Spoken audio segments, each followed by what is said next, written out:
श्री स्वामी समर्थ. ज्योतिष lifestyle and recipe या माझ्या यूट्यूब चॅनलमध्ये तुम्हा सगळ्यांचं मी ज्योती मनापासून स्वागत करते. चला तर आज आपण बनवणार आहोत झटपट असे कैरीचे सरबत. हे कैरीचे सरबत शरीराबरोबरच मनालाही अगदी थंडावा देणारं असे हे कैरीचे सरबत तयार होतं. यासाठी ताजी आणि कडक अशी कैरी स्वच्छ पाण्यामध्ये धुवून घ्यायची आणि ती एका रुमालाने आपण पुसून घेऊयात. इथे कैरीचा देठाकडील भाग आपण कट करून घेतला.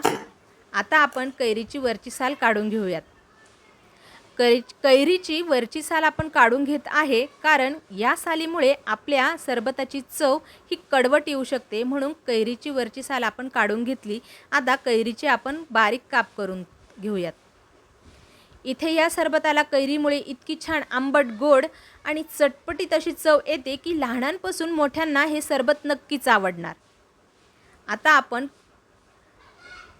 एका मिक्सरच्या भांड्यामध्ये कैरीचे बारीक केलेले काप टाकून घेऊयात. यानंतर स्वच्छ आणि ताजी पुदिन्याची पाने धुवून ती पण या मिक्सरच्या भांड्यात टाकून घेऊयात.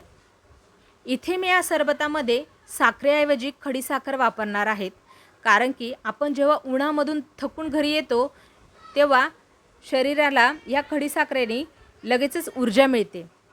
आता मिक्सरच्या भांड्यामध्ये थोडं थोडं पाणी टाकून आपण मिक्सरमध्ये फाईन अशी पेस्ट वाटून घेऊयात.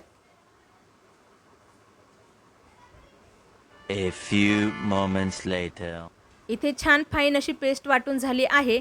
आता आपण एका टोपावर गाळण ठेवून सगळं मिश्रण त्या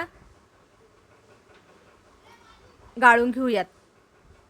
इथे आपल्या सरबताला इतकं छान नॅचरल असा कलर आलेला आहे कारण की आपण ताजी ताजी पुदिन्याची पाने वापरली आहेत. आता या सरबताची चव बॅलन्स व्हावी म्हणून इथे मी 1 ग्लास पाणी टाकून घेतलं.